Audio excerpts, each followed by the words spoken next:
Exploit 2017. You are invited to a special business seminar of captains of industries and players in the economy. Date 27th April 2017. Time 9 a.m. Theme: Exploit in Business. Speakers in this seminar are seasoned agents of change and business revolutionaries. Professor Vincent Anyegbogu, Director General, National Institute of Transformation. Mrs. Ndidi Unueli, Founder, Leap Africa. Dr. Abiodun Adedikpe, Managing Director and Chief Executive Officer, B. Adedikpe Associates Limited. Host: Reverend Enabong Ete, Provincial Bishop-elect of Lagos. Venue: Salem International Christian Center, Salem Bus Stop by Nikon Town, Lekki, Lagos. For registration and seat reservation, log on to www.exploit.salemlagos.org. Don't miss out. Come, get insights to help push your business to the next level. Exploit 2017 is powered by Salem International Christian Center. Turn it around. The Archbishop and Mommy, I bring greetings from my senior pastor, Reverend Dr. Christune Joda of Christ Chapel International Churches. And I also want to register very quickly my very deep appreciation for having me on this platform. And I don't take it lightly. And I'm also happy coming after two excellent speakers who indeed have laid the foundation for me to build on. And I also like the way it came. One was experiential, and then the other spiritual. So what I will do is to bring the facts and the figures. That's right. And then show the people of God that there are tremendous opportunities for business and for growth in this economy. There's so much to talk about, but what I've also done is to put a lot of stuff in the handout. So what I may not have time to talk to, when you get a soft copy, you get a lot more details. But I will connect with the last speaker this way. When you said that there's a time in life you connect with your purpose, and that comfort can actually keep you from transiting into your purpose. I told myself you were talking about me. Some 22 years ago, I was then a senior manager at FCMB. Precisely on the 30th of July 1995, they all told me to resign and leave the bank. I was well paid, good job, official car, driver, everything. And then he said I should stop giving him conditions. Can you imagine? I said before I would transit, leave the paid employment and go into my own full-time business, that God should meet certain conditions. And then he said, young man, stop giving me conditions. Step out in faith. And that's why I'm excited about this program, Exploit 2017. And what Daddy said earlier about the place of faith. He said, step out in faith. That was now the exact time my employer began to offer me things that will keep me in FCMB. We went on. January 1996, I was given a brand new official car. Of course, I became an AGM. Big position in the bank. Everything looking so well. But then, the Holy Spirit kept telling me, oh boy, you're not where you're supposed to be. So by the time I now eventually trimmed my letter of resignation, July 1996, there was nothing the founder of FCMB did not offer me, just to stay. But I said, God has said, and this was 22nd of July 1996. I said, I won't let the 1 year anniversary of that instruction catch me in FCMB. But to the glory of God, today, I am grateful to God that I obeyed. And what I'm here to do is to open our eyes to the state of this economy. It's a message, even though it is a technical one that you get anywhere you talk about economics, anywhere in the world.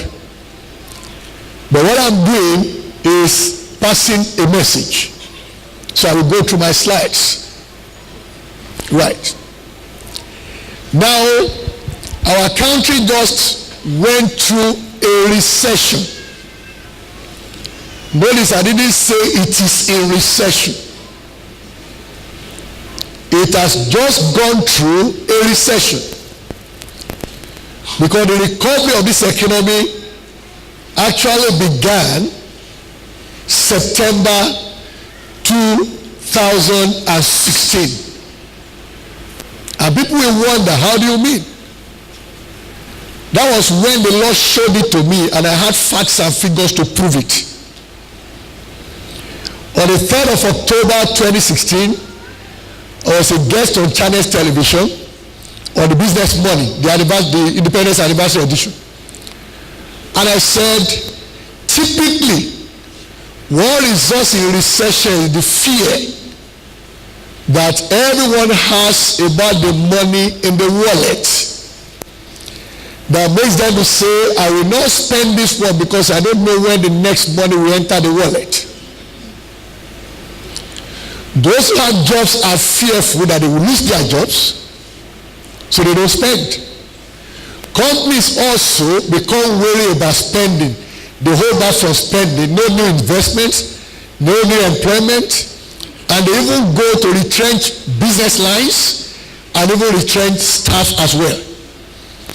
Which is why we say typically that in a recession, the way out is for the government to begin to spend. So that when the government begins to spend, companies will follow, and then individuals will follow. As at that point in time, October 3rd, 2016, the federal government of Nigeria had committed 720 billion naira into capital spending. And I went to check the records. I found that 10 years up until that time, it was only twice that for the entire year, the federal government spent on capital expenditure anything above that 720 billion. Only twice out of 10 years. You know the beauty of it? Even the government did not know that what they were doing was right. Because there were complaints all over the land, and everybody from everywhere was criticizing them. They didn't even know. 2 weeks later, the finance minister picked that up and now echoed what I said. Do you realize that we have spent this much? So now, the message is simple. There are 4 phases to the business cycle. There's a time an economy is in a boom. We say that is when money is easy to make.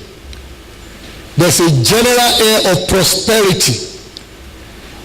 For those of us who remember the 1970s in Nigeria, when our then head of state said the problem of Nigeria was not money, but how to spend it. That is a typical illustration of an economy in a boom. You also will remember the Oboji Awards, the Ademo Awards, and the rest of them. Then we follow a boom, recession. Recession means the economy is slowing down. It doesn't mean the economy has collapsed. Recession means the economy is slowing down. And when it is slowing down, then begins an air of despondency. That is, people begin to lose hope. They begin to fear tomorrow. But if now you don't arrest the recession, it will go into the 3rd phase, which is called a slump. A slump is when there is total collapse of prices of commodities. Things become generally cheap, But at the same time, people don't have the money to buy them. That is a slump. Generally, things become cheap, but people don't have the money to buy those cheap things. So it is compounding what I called earlier despondency. And so everyone is like, there is no hope anymore. But at some point, the economy will enter the fourth phase, which is recovery. Recovery is when things begin to pick up. And then we begin to see little signs here and there. And that gives us an encouragement that over the course of time, we arrive at another boom. So the first line of my message is that whenever there is recession, the truth of a recession is that there's a story in it. And the story is simply that recovery is inevitable. That's the story a recession is telling everybody. That recovery is inevitable, which means over the course of time, recovery will happen. So for the wise ones, they don't complain about recession. What they do is to prepare for the impending recovery. And I believe that is what this will help us do. Yes, sir. To prepare us for the impending recovery. Now, all over the world, last year we saw a lot of things happen all over the two big economies. The US economy grew strongly in 2016. Also, the Chinese economy, despite it slowing down in the last couple of years, also remained fairly strong, being close to 7% growth rate of the GDP. So between the two of them, they still helped us to produce a growth rate of 3.1% for the global economy last year. So which means that the worry we had in Nigeria that other countries also had, they had followed the path which somehow we found ourselves also following. The Chinese government went on stimulus to save their economy. Of course, we know a lot that the Obama administration did during the global financial crisis, stimulating the economy. So I'm one of the voices that told our government that, look, you are in the right direction. Keep at it. And that means keep spending on infrastructure. Now, the real reason is also this. The recession we had in Nigeria did not happen in the last 2 years. We had it coming a long, long time, since the 1970s. And it all came on the back of 5 reasons. I won't spend time explaining that. I will just mention them. The first of them is an economy that is basically monocultural, meaning that you depend on hydrocarbons, which is simply crude oil, condensate, and associated gas, for up to 97% of your foreign earnings.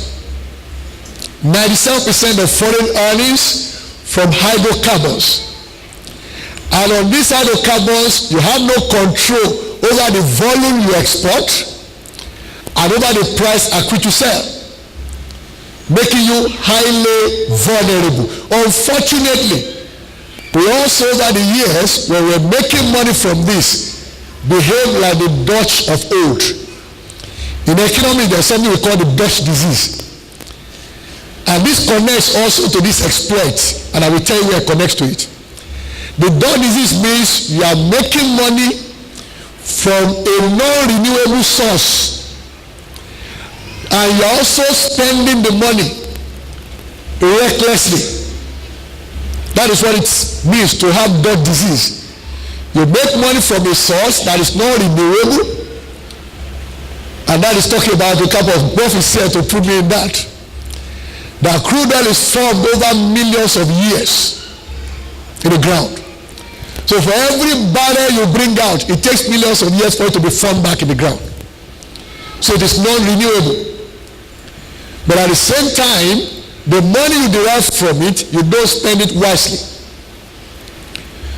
The same thing goes when we talk about people going into business and creating wealth. I have a simple formula the Lord gave me a couple of months ago about wealth. He said the road to wealth is to earn more than you spend. Simple formula. Earn more than you spend. If you do that consistently, the leftover becomes amassed and you call it wealth. That is by the way. Now the 5 reasons, as I said: dependence on one particular line of products. Secondly, also policy inconsistency. We all know about that. Government announces a policy today, tomorrow it reverses the policy. So nobody wants to invest thinking that who knows what will happen tomorrow. They might change the policy and all my hard-earned money that I invested will go to waste. Third one, leakages all over the place. Leakages, we call it preponderant corruption, and it is all over. Unfortunately, when we talk about corruption, we point fingers. We do a lot of finger pointing. But in reality, almost everybody is a beneficiary of corruption. You know why I say that? Imagine that I stole money. I never stole it. By the way, it's an illustration. So don't see me as a thief. Alright? Imagine I stole 5 billion. And I chose to use that 5 billion to erect a building somewhere in this Lekki area. Now to put that structure up, what do I need? I need materials. Some people will supply that. I need professionals that I will hire and pay. The professionals will hire other people. But ultimately, all of them come together and put up that structure. But you know what? They all got paid for their various services and items supplied. So for them they will say, good business. Suddenly, I don't have an opportunity to steal again. And they were expecting me to give them another contract. I say, sorry, no contract for now. This government is bad. Nigeria. There is nothing wrong with the nation. And that is what I will show you in one simple slide. There is also the issue of conspicuous consumption in the dimension that earlier had presentation. The typical entrepreneur in Nigeria, once you give him a loan, the first thing he thinks about is comfort. He wants to buy all kinds of things to enjoy life.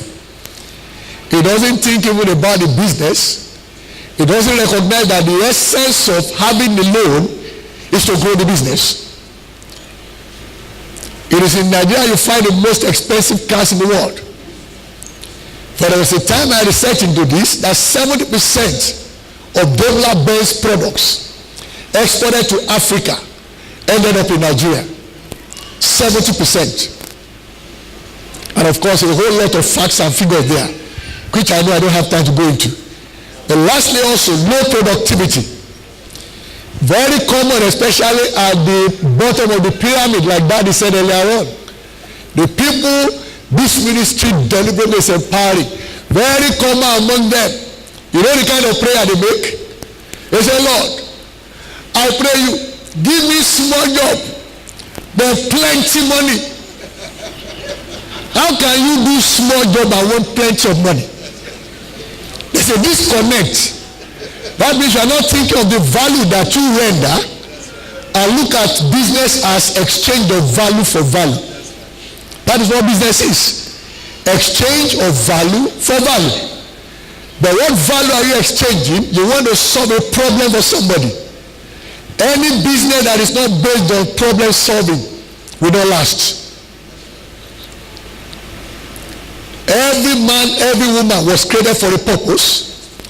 And that purpose is to solve a particular problem of humanity. So, and that is one question you must ask yourself if you want to go into business. What problem did God create me to solve? There must be a problem God created it to solve. You need to find that. Now, let me move on there and now come to the issue of the recession affected everything. Everything. I pastor one of our worship centers in Christ Chapel, and I can tell you here that it affected our income. That's at the church level. So don't say it's only in the business world. Even in the church, it affected our income. And of course, that also meant I had to pray more for the people of God. I had to also become a pastor consultant. Not just pastor, but pastor consultant. Say, oh boy, I beg, what is happening? How is business? How may we help you? So I will sit down with you and diagnose your business and tell you what you should be doing at this time. You know what the joke we make about consultants? They say consultants will come to you, borrow your wristwatch to tell you what the time is. No value added. But in our own dispensation, maybe there's anyone here you want to go to consultancy. Consulting nowadays has been redefined as if I need to borrow your wristwatch to tell you the time, I should be telling you what you should be doing at this time of the day. That's right. What should you be doing at this time of the day? So that's the value that I'm going to add. Now, if you later get all this, you see the charts. Agri was affected, mining, trade, and all of them affected. But what's the new story? And that's where I'm going. And this will connect to the two earlier presentations. There are opportunities for business everywhere in Nigeria. That is what I use this chart to show. This chart shows you the contribution of different sectors of this economy to our gross domestic product. Meaning that there are diverse opportunities everywhere. And I've seen quite a lot. A whole lot. In fact, the way I describe it is this. That all over the ground of Nigeria, there are diamonds. But the way diamond appears in the natural, it is like any piece of stone. But there's a way you treat it, you pick it up, you cut it into shape, you polish it, and then you display it against a dark background. That is when it begins to shine. That means it takes effort to bring diamond from the rough state to the shiniest desirable state. So that when you look at the economy today, you will see that a lot of things are happening in diverse sectors of the economy. But there are 6 of them that contribute the most to our GDP. Agriculture is number 1. Now, when Didi was speaking, I would think somebody here would have caught a business idea in what she said. Remember what he said about jam? What was the problem that made us suspend the production of jam? The jars. That's our own company's problem. That's a business idea for somebody. That's right. That's right. That's right. Because if I were you, I would have picked that out and then begin to research it. How can I produce the kind of jars that will serve that purpose so I can supply to her company? That's the way to find your bearing in identifying business ideas. In which case, my dear, don't complain about the recession. It's already dead. It's in the past. Now, what I said November last year, World Bank just echoed recently. But at the time I said it, the World Bank and IMF did not agree with me. I said the economy has started on an upturn. But when the data for the 4th quarter of 2016 came out, and they saw an upturn in that chart, they said, it is true, this economy has started the process of recovery. But what I picked out was that by September last year, the rate at which our economy was going down slowed. And I pointed out that suggested to me that we're about at the point of inflection. Inflection means a turning point. And then the World Bank waited for the data for fourth quarter to come out. That was when they saw what I had said 2 months earlier. They now came and issued their report. The Nigerian economy has now gone on the path of recovery. I think only yesterday the central government said by the third quarter of this year we'll completely be out of recession. So every one of them is now echoing what I had said 5 good months ago, November 2016. Now, what do I want to bring out of this for you? You want to be a kingdom asset. A kingdom asset does exploits. If you want to be that, you cannot see things the same way people see them. You cannot also say the same thing people around you say. You must say something different, and you must see something different. And that is what made the difference when the Bible says that when some are saying there's a casting down, that we will be saying there is a lifting up for us in Christ Jesus. That's how it works. That means you want to hear from God. That means you want to do what He instructs you to do. Now, let me go back to the economics of it. Foreign trade, I also used to show people that the economy is already on recovery. Export in Nigeria throughout 2016 kept going up. Imports were rising with it as well. But got to a point, imports slowed down, but export kept growing. And so I always tell believers this. When you find yourself in an environment like this, ask yourself, what is it that I can produce here and sell abroad? You know what I found out 2 months ago? I was about to negotiate a transaction on behalf of a client. And I discovered some traders there no longer sell their shoes here. They manufacture the shoes, put them in containers, send to Dubai, but they put them in their own shops in Dubai. Not sell to foreigners, they put in their own shop. They have shops now in Dubai. So when you and I go on holiday to Dubai, I'm going to buy that beautiful Italian shoes. They were made here in Aba.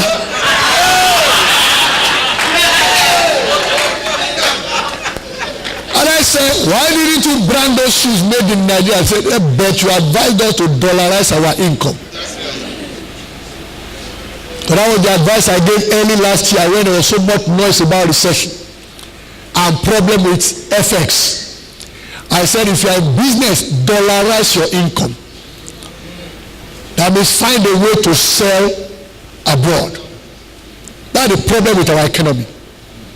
We consume what we don't produce, and we produce what we don't consume here. So until there's an alignment of those two, we may not see a global turnaround where we reduce the population in poverty significantly. 181.5 million Nigerians, that's the estimated population currently. Lagos alone, 23 million human beings. You know what I'm trying to bring to your attention here? The population is here in Lagos. Yes. Wherever human beings are, that is where the business is. What can you sell to some of these people? What can you produce for these people? I will go again to the agric value chain. Like in the descent, it is not all about farming. Think about this bottled water here on the table. There are many components to this. Anything involved in bringing this in this manner to the table represents an opportunity. If I cannot farm I can source the plastic container they used to pack meals. If I cannot farm, I can source the vegetables from the farmer and supply to the caterer. If I cannot cook, I can find something to supply to the caterer, or to the man who bought food from the caterer and now needs to eat it. What else does he need? It could be served by paper. So just think about it. When we talk about value chain, it is everything from the beginning of production to the final end consumer. Where can I get in there? So don't think about agric only about the farm. There's a whole lot to agric than the farm, as you heard earlier on. But because of time, let me conclude this. As I said, we get a whole lot when you pick up the. So the question is, where are the opportunities? First, I indicated the 6 key sectors contributing to our GDP. Agric is number 1. Then we have also mining and quarrying. You don't need to have a license for mining to do something in that along that value chain. For example, I'm a consultant. I write business plans. I've written business plan for a mining project. The man had to pay me, Abi. So I'm in that value chain, isn't it? Yes. So the question is, what is your own business? Maybe you're an accountant or any particular profession. Where can that connect to the value chain in that particular sector? Equally in Nigeria is important. ICT. ICT is a whole wide world that is exploding every day. Now we talk about all manner of things, artificial intelligence, digital technology, digital twins. You know, only last week, digital twins used to be in the realm of theory. But only last week, for the first time in human history, a politician in France used the digital twins. The man sat down in a hall like this, and his digital twin was addressing the audience. And there were 3 other cities like that in France that the digital twin was making the same speech. So 4 different locations, 4 different cities. The same man's digital twin was addressing audiences. And the real man was seated on the chair in one of the halls. So now think about that. So many things in ICT, all right? So let me conclude. You see so many others, manufacturing, real estate, oil. Of course, what should you be doing at this time? That's where I will conclude. I've told you about this, stop complaining about government policies. Have you ever heard a liquid and go to complain about government policy? He never does. He will just look at what people need. Now they need rice. He's gone into rice. He thought about refined petroleum products, so he started building the largest refinery in Africa. In fact, it's contending for position globally even in terms of size. Okay? Equally, grow your income. How do you grow income? I said that earlier on. Just go find a problem to solve for somebody. When you solve a problem, they won't tell you, thank you very much, my brother. God bless you. They will pay you for it. All right? So here is my final slide. I call it action now. The big question is, there is a campaign now about made in Nigeria. And it is going on, catching on very strongly. I'm one of those advocating this for the government to have it adopted as a policy that will run for 10 years to start with. And I'm happy they are discussing that for this year's budget. And that is a minimum amount of our federal government budget should be committed to buy things made in Nigeria. Now, if we do that, that means we have to create jobs here rather than create jobs abroad. So what then are the things they need? What does your neighbor need? Now let me give you a very simple business idea. What is it you find difficult in your house to get whenever you want to buy it? Cooking gas, kerosene, bread, indomie, whatever, gari. That is where you live. You find it difficult to get it where you want to buy. That's a business idea for your neighborhood. That's right. That's right. So now, this is the way it goes. Usually, when people come for exploit programs of this nature, only 20% make use of the idea they get. So the challenge I'll put before us is that we should not just be hearers only, but let us become doers of the word. Don't think outside the box. That is old school. Rather, what you should do is think what to do with the box. Think what to do with the box. And there are many boxes. The box of income to make bigger, the box of expenses to reduce. Don't buy what you feel is good to own. Buy what you need.